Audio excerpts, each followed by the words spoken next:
Hello friends, welcome to my channel. I am Tanmoy. আজকে আমরা কথা বলতে চলেছি যেটা আল্লু অর্জুনের আপকামিং যে সিনেমাটা শুটিং স্টার্ট হচ্ছে সেটা তারা অ্যানাউন্সমেন্ট করেছে প্রোডাকশন হাউসের তরফ থেকে, মাইত্রী মুভিজ। এই কিছুক্ষণ আগে তারা ড্রপ করেছে অ্যানাউন্সমেন্ট টিজারটা। তো কেমন লাগলো?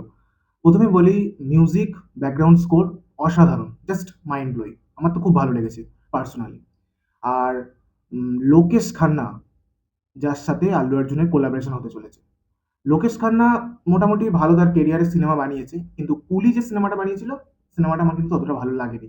এবং কুলি মানে সেই জায়গা থেকে অনেকটাই কিন্তু সেই লোকেশ খান্নার মতো একজন ডিরেক্টর যে ধরনের সিনেমা বানায়, সেখান থেকে কুলি কিন্তু অনেকটাই বাজে সিনেমা হয়ে গেছিল।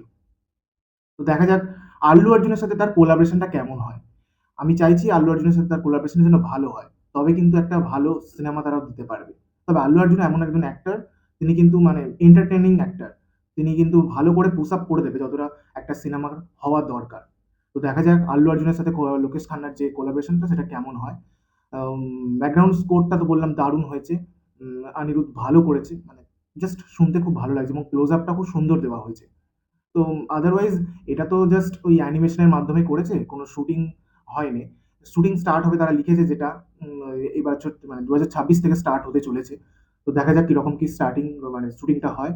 এবং শুটিংটা স্টার্ট হচ্ছে এবং এটা জাস্ট ওরা মানে আমার যতদূর ধারণা হয়তো যে আমাদের চুক্তিপত্র হয়ে গেছে যে আমি মুভিটা করব তোমার সাথে কোলাবরেশন। তো জাস্ট তারা অ্যানাউন্স করে দিল যে আমাদের কোলাবরেশন হচ্ছে এবং অ্যানাউন্স এই বছর থেকে শুটিং স্টার্ট হচ্ছে। তো এই টিজারটা আপনাদের কিরকম লাগলো? টিজারটা দেখুন, যেটা টিজার বলা ভুল হবে, জাস্ট অ্যানাউন্সমেন্ট একটা গ্লিমস ছেড়েছে তারা। তো এই গ্লিমসটা আমার তো মোটামুটি ভালোই লেগেছে। এখন দেখা যাক এই কি জনরার মুভি হচ্ছে সেটাও খুব ইম্পর্টেন্ট। কোন কোন অ্যাক্ট্রেস থাকতে চলেছে, কারণ কারদেরকে নেবে সেটা ওই পাঁচ মিশালি যেন না জিনিসটা করে। যেমন ধরুন বলতে গেলে যে এখান থেকে একটা অ্যাক্ট্রেস নেবো, ওখান থেকে একটা অ্যাক্ট্রেস নেবো, এইসব জিনিস না করে। যেন ভালো যেটা দরকার স্ক্রিপ্টের জন্য, যাকে মানাবে সেই চরিত্রটা, সেই চরিত্র যেন তাকে দেওয়া হয়। ওই এখানে ব্যবসা হবে, এই ব্যবসার জন্য একে নিয়ে নেবো, ওই ব্যবসার জন্য ওকে নিয়ে নেবো, এটা যেন না করা হয়। তো আমি বলবো যেন এই জিনিসগুলো লোকেশ খান্না এমন একজন ডিরেক্টর, সে একটা ভালো সিনেমা উপহার দিতে পারে। তো দেখা যাক কুলির পরবর্তীতে সে কিরকম সিনেমা আমাদেরকে উপহার দিতে চলেছে। তবে আল্লু অর্জুনের পুষ্পা লেভেল কিন্তু ক্র্যাক করা মুশকিল আছে।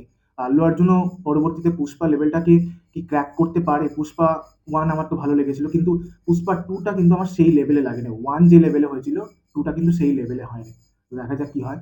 এই গ্লিমসটা আপনাদের কিরকম লেগেছে আমাদের কমেন্ট সেকশনে জানান। আর ভিডিওটা ভালো লাগলে অবশ্যই সাবস্ক্রাইব করে পাশে থাকবেন। আর দেখা হচ্ছে নেক্সট ভিডিওতে।